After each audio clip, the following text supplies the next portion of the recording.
Hello and welcome back to Sailing Harife. After an overnight stop to stock up on provisions and refuel with the cheapest diesel we found in years, we're setting sail again. This episode continues our journey up the stunning west coast of Scotland, with a few scenic stops en route to the beautiful anchorage on the Isle of Rona.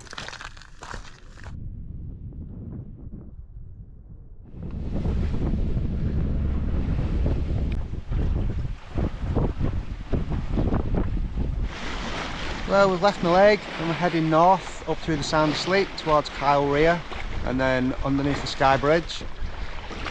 There's a tidal gate that we have to meet in about 3 hours, so we've slowed the boat down a little bit. We've got 13 knots of wind on our port quarter, so quite a leisurely pace to get there and hopefully reach the gate on time.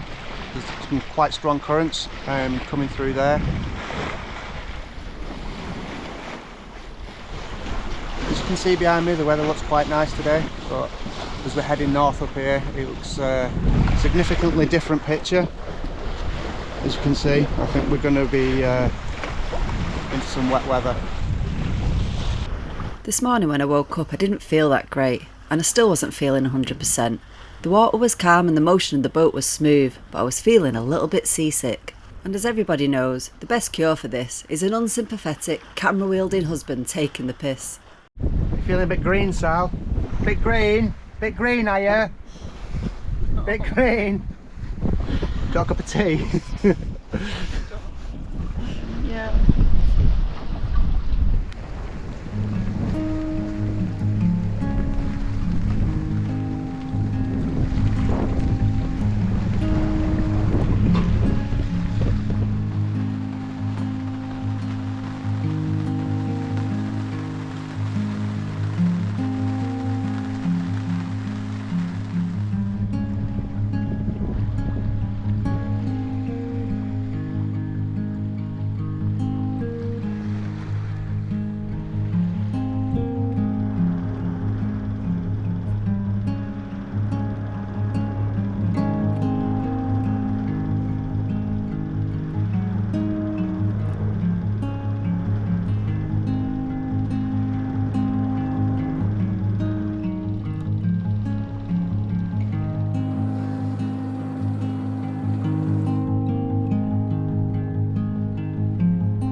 Just coming up the Skye Bridge now. Unfortunately the wind's right on our nose, so we can't get the sails out. We wanted to sail the bridge, but it's a bit squally.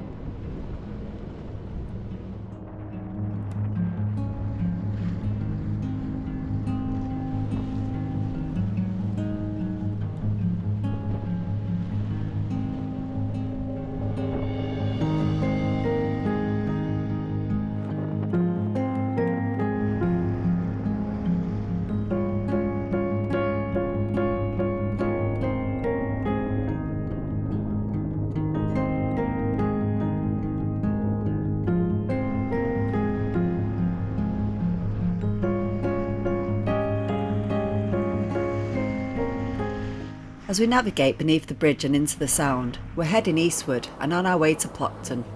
It looks to be a nice quiet little village, and we've been told that the beer from the local microbrewery is well worth seeking out.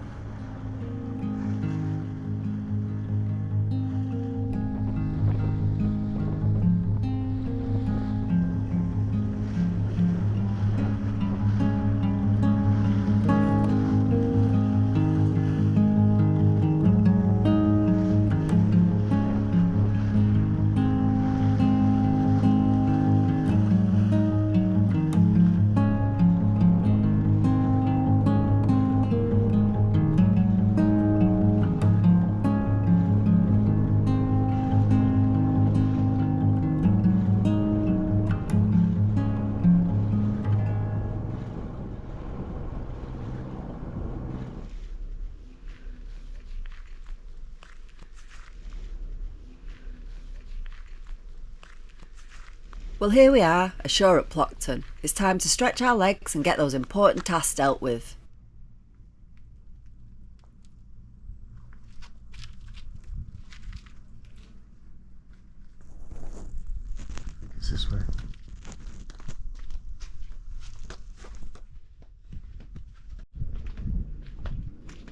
There is.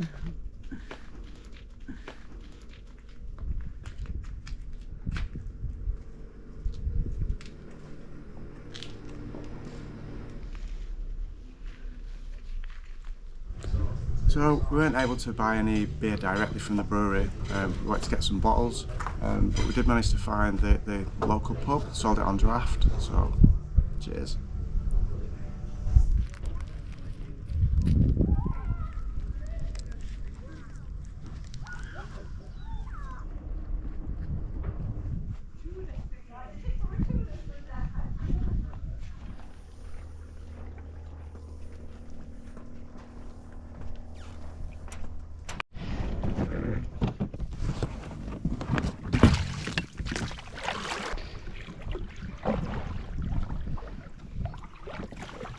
So that was a quick visit to Clopton.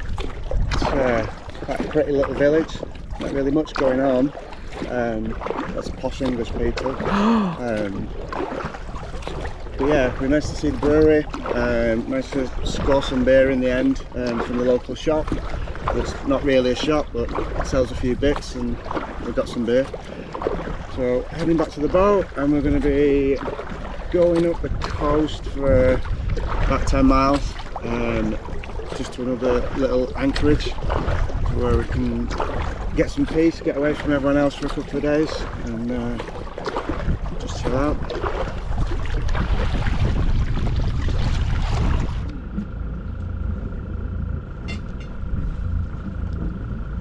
We're on our way out of the bay at Clopton. You can see there's quite a lot of moorings behind us. On the chart it shows you that there's 2 clear areas for anchoring. Moorings violate both of those areas really, and limit the opportunity for anchoring, pushing you really onto the shore, onto the shoal ground, which is a shame. And this isn't the first time we've encountered that recently, of kind of like coming into a bay, knowing that there will be moorings there, but the moorings just completely take over the whole anchorage, making it untenable to be able to anchor. I know there's a mooring association that's supposed to govern the west coast of Scotland, and why they allow this I'm not really sure.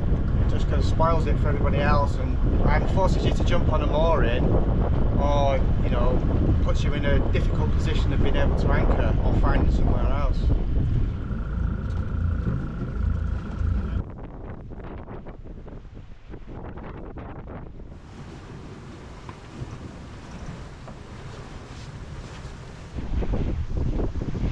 Made that a quick stop at Clopton just because the wind's out today, so we're making the most of it. Get a bit further north. There's apparently the next couple of days it's going to be no wind, flat calm, so we'll just chill out on the sky. Hopefully the sun stays.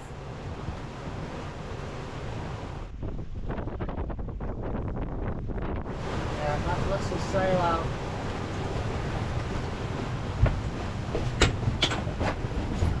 Yeah? Yeah.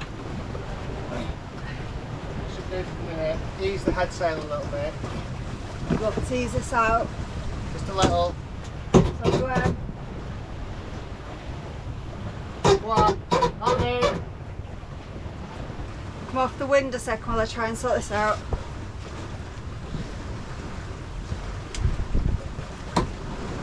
There's nothing.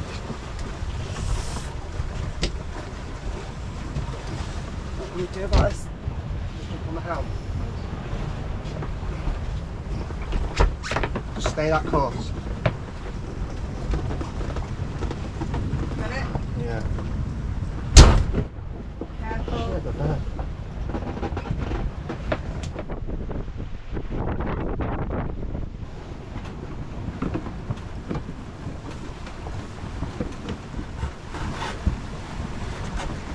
Okay, ready to attack? Ready? Okay, attacking.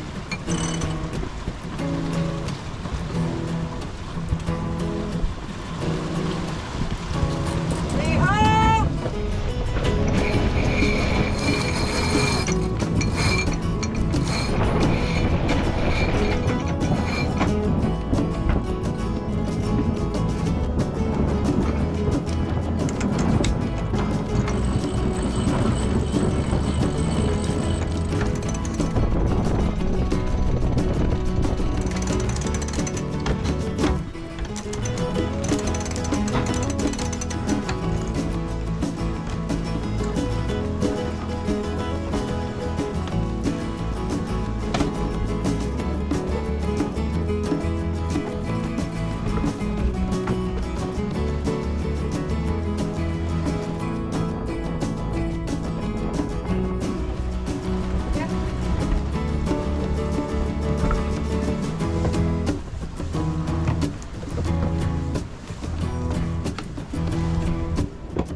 not look like it. We're only 200 metres away off this big submarine. I thought he might have warned us off on the radio.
Today we're continuing just a few short nautical miles across the Sound to Portree, the main town on the Isle of Skye. We've heard that the Highland Games are being hosted there today and are expecting the town to be busy, so we'll be making this a quick stop. We just need to fill up the water tanks and top up supplies, as this will be our last chance to visit a shop for the next few weeks. So I'll try and get to Portmore and then swing in straight. 10 metres. Bring us to a stop.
So that was Portree.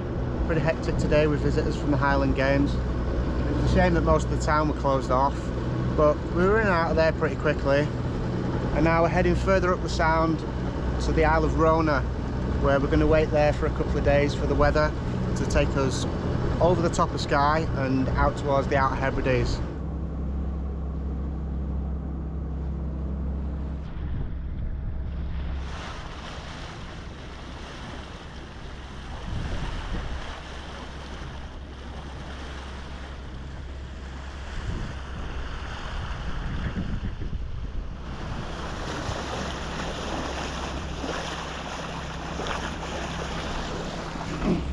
Marcel, you are the queen of snacks. Yeah, you have to get quite inventive with the snacks. So a cup of tea and a pork pie topper. There you go.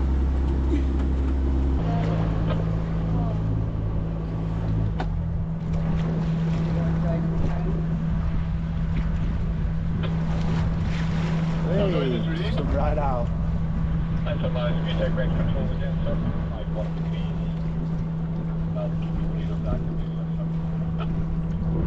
Okay, I understood. 350 degrees. Is it right?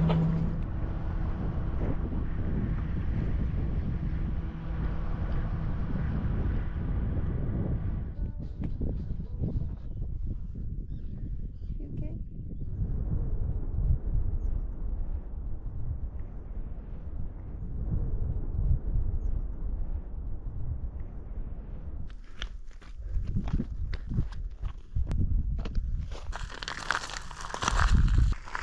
Well, it's a stunning morning here on the Isle of Rona.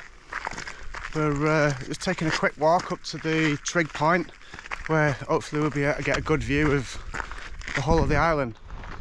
And you can see the anchorage in the background there.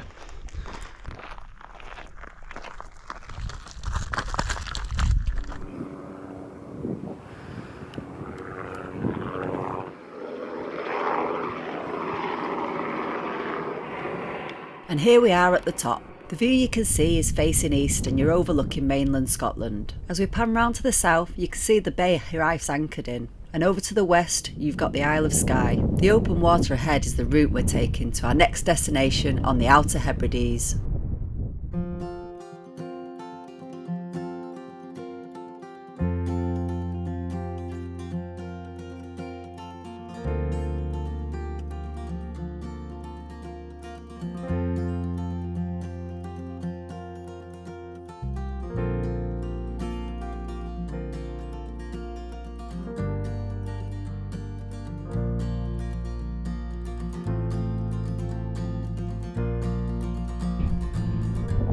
Well, it was certainly worth a short walk up here.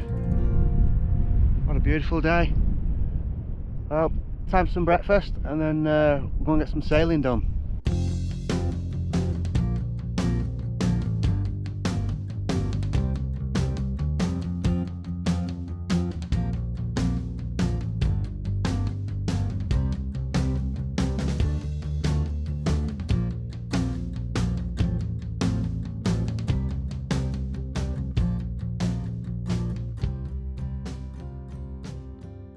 Join us for the next episode, where we'll explore what might just be the most breathtaking anchorage we've ever encountered.